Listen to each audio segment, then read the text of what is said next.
encore un peu en bonne santé, parce que quand vous avez 70, 80, avec le Covid, on pense qu'on peut faire mieux tout seul et qu'il n'y avait pas de synergie.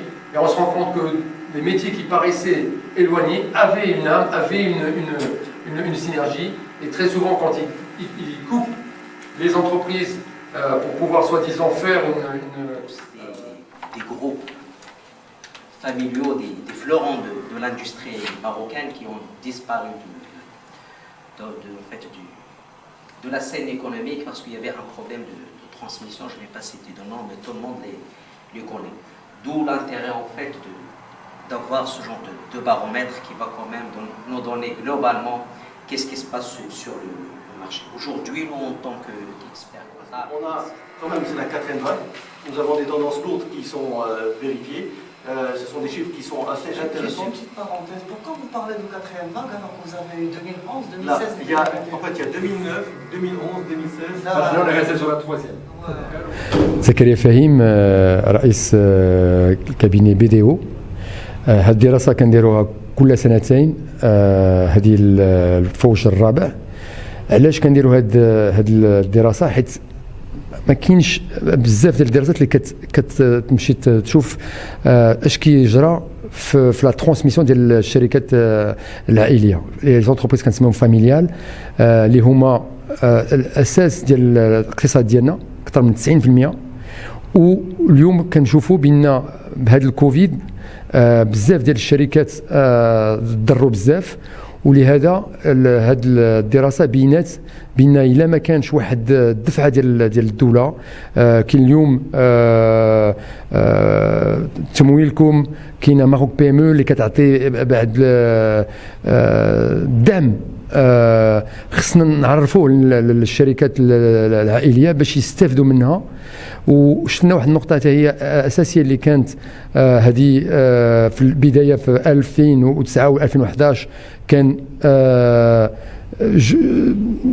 تقريبا 70% ديال الشركات فاش كيفكروا من غيعطي الشركه كيقول غنعطيها لوليداتي، دابا ولات 70% كتقول غنعطي الشركه لناس اجنبيين على الشركه. دونك لهذا حنا كنطلبوا من الدوله تشوف هذه النقطه وتشوف كيفاش تساعد الناس اللي كيشتغلوا في الشركات لي سالاريي باش يقدروا يكون عندهم تمويل الكافي باش يقدروا حتى هما يشاركوا في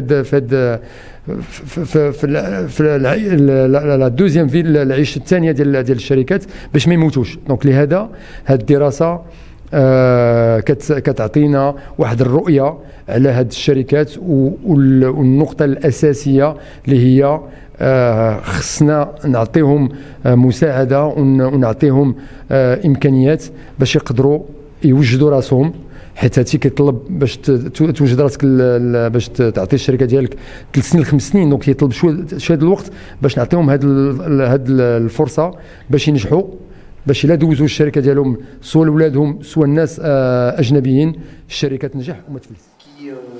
Donc le taux de mortalité des entreprises familiales qui n'ont pas réussi justement à faire le pas de la transfert aussi au marché, aux clients. Donc ce sont des données qui sont très difficiles à obtenir. On a vraiment beaucoup de mal à les obtenir sur le terrain quand on va contacter les gens parce qu'ils ne peuvent pas trop. En faisant la transmission ou en faisant par exemple une organisation avant son décès. Parce que quand quelqu'un, un propriétaire, il décide automatiquement le transfert de ses biens est défiscalisé. D'où en fait le peu d'intérêt que portent les gens aujourd'hui à la gestion des successions comme ça se fait à l'étranger. Parce que à l'étranger, quand il y a le décès, il y a le transfert des biens en fait de la personne qui est décédée à ses héritiers, c'est taxé. تقدروش تتابعونا في قناة اليوتيوب ديالنا وفعلوا خاصية الجرس باش يوصلكم كل جديدة. ديروا شير الفيديو وبارتاجوا الفيديو مع أصحابكم في مواقع التواصل الاجتماعي.